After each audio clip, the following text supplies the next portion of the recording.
Governor, first of all, tickled to death to be with you. Appreciate you spending the time. You took a run at the presidential thing, and obviously you got out of the race. What have you been doing since that time? It hasn't been that long ago. I've been following the race from a distance and going back into the private sector and just doing the technology and environmental stuff that I enjoy so much. We got to ask you the Trump question. Yeah. Initially out of the box, you were pretty critical of him. Where are you at with Trump at this point? What are your thoughts on his campaigns, and if he's laid out any policy issues that are of any value? Yeah, he is going obviously to be the Republican nominee, and while I did not support him at all during his campaign to be the nominee, now I'm willing to take a good look. I think that Hillary Clinton is a very flawed candidate, to be kind. And I think Donald Trump has captured the anger of the American people towards Washington, a justified anger that I happen to share. But what he has to do, in my mind, to get people like me to be enthusiastic about his candidacy is turn that anger into solutions that will allow us to say, yes, this is a good idea, yes, this is something I support, as opposed to simply Washington is a place that needs to be completely changed.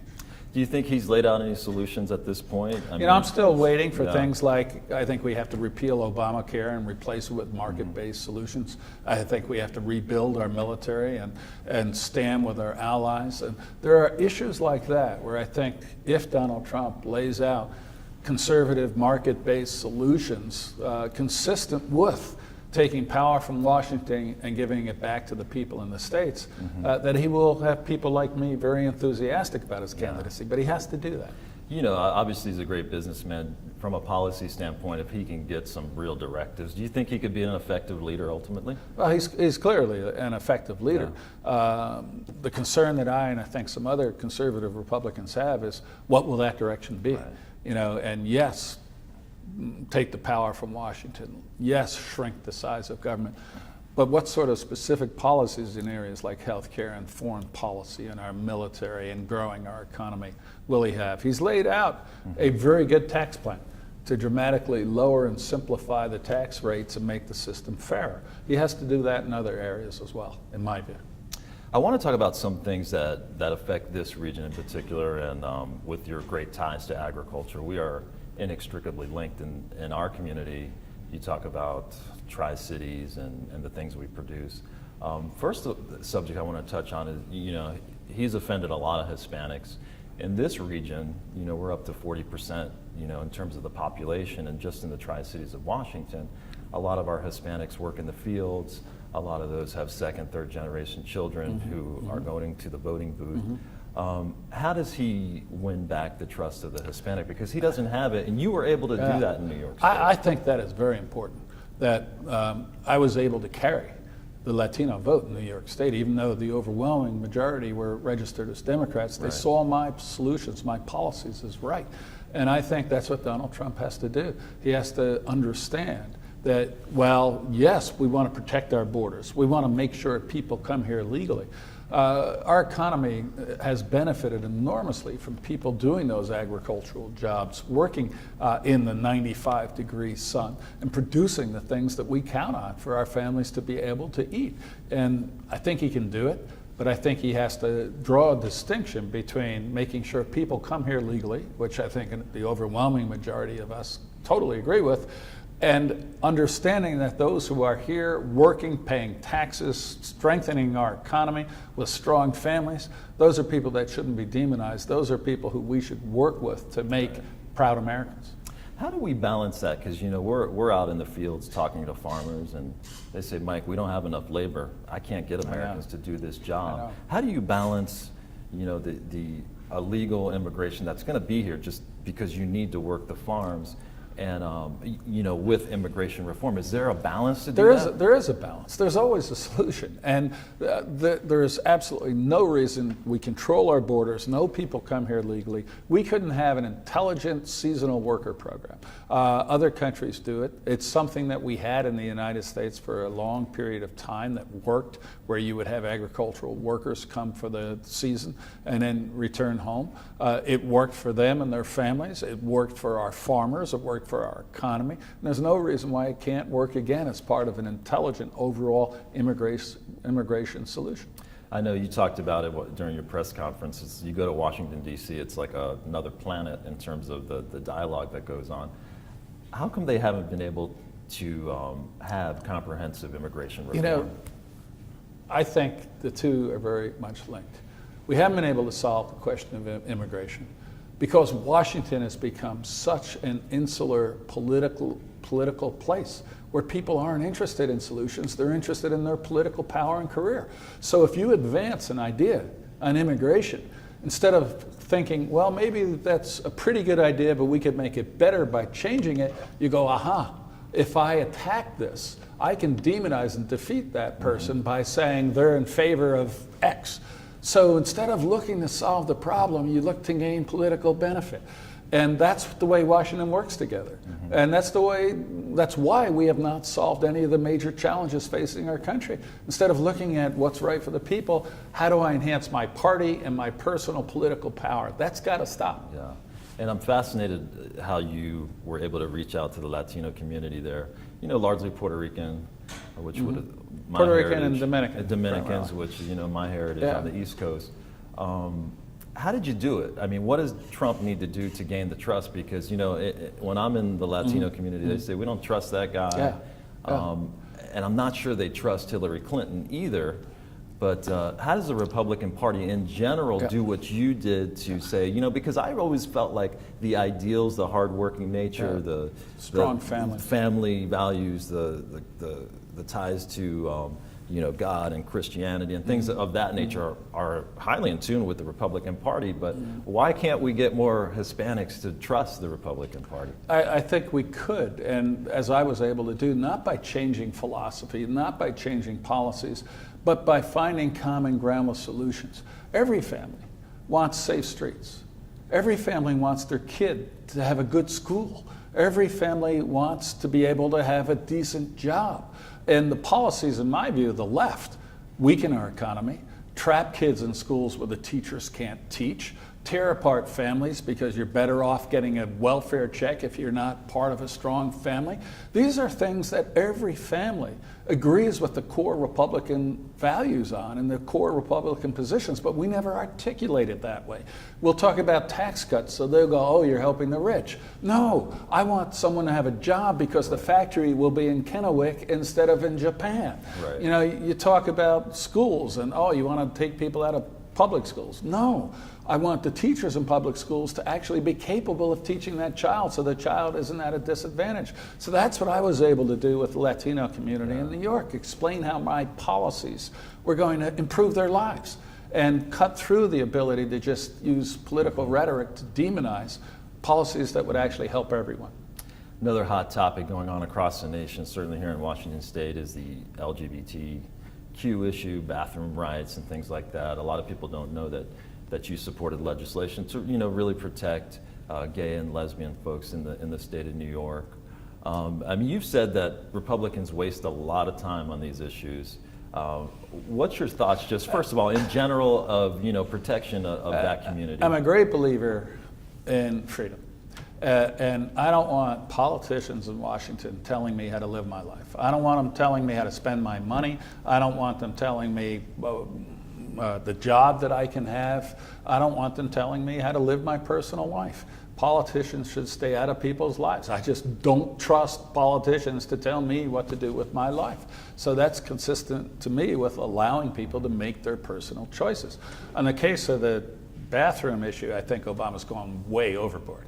I think it's absurd that anybody, some guy in high school, can say, I'm more comfortable in the ladies' room and disrupt everything. And it's just, to me, it's one thing. I mean, that's Washington dictating to every school and every community across the country something that's absurd.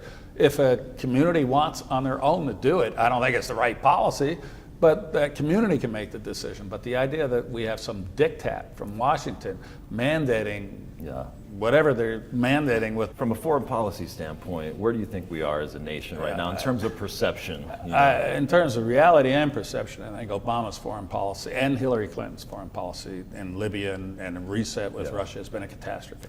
I think the Iranian deal is incomprehensible.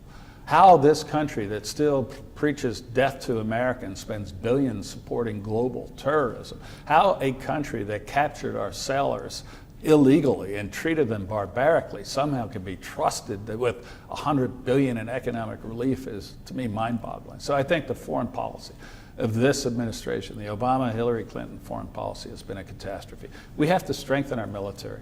We have to do more to help our military. I have two sons. Both of them went to the Ivy League schools, but one became a Marine lieutenant in Iraq, and the other became a 10th Mountain Division lieutenant in Afghanistan after they graduated. They did their service, as so many brave American young people do. We need to expand our military, give them the best possible equipment and training, and we need to stand with our allies. Instead of telling countries like Israel and Ukraine and Poland and others, that, oh, we're trying to reset with Russia. When people are on our side, we should be on their side. I know I got to wrap this up, so I'll ask you just a few more questions. Inextricable link that you have to 9/11. Certainly, we were talking before the interview. You guys were in the room together. On our own soil, are there any major issues that you see coming down the line in terms that may put us at risk? You see in Europe, they're letting all these refugees in, it's just causing crisis. Do we seal our borders like Donald Trump wants to? I think we have to make sure people come here legally. I think the idea of taking refugees from Syria when we have no idea who they are, except we do know that some of them will be ISIS-trained terrorists trying to come here, makes no sense at all. I mean, we saw with the San Bernardino massacre that this terrorist woman from Pakistan, we had no ability to vet her background. How are we going to vet anybody's background from Syria? You can't. You have no idea who these people are, except that more than 70% are military-age males coming on their own. So I don't think we have an obligation to do anything other than but protect our security and our safety. And I was governor on September 11th. And I understand, I think, more emotionally than some others, the consequences of ignoring radical Islam. ISIS is a real threat. Al-Qaeda is a real threat. We know they don't just want to carry out attacks overseas. They want to continue things like the San Bernardino massacre, the Fort Hood massacre, what happened at the Marine recruiting place in Chattanooga. They want to do a lot more of that. So we have to be very careful and not let anyone into this country unless we know they're coming here legally and we can vet their background. And more importantly, we have to do far more to destroy ISIS and to destroy the ability of radical Islamic groups to have safe havens, training camps, recruiting centers, where they're carrying out these plans to attack us here. Final question for you. Any thoughts of getting back into politics? No, and I had the tremendous honor of being governor for 12 years. I love this country, and I'll be cheering from the sidelines. Well, Governor Pataki, a pleasure. Thank you very much. I enjoyed it. Yeah, it was great. Thank you. It was awesome. Thanks for spending the time. How does a Republican win Washington State? It's a lot easier than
bathrooms in every school to me is absurd.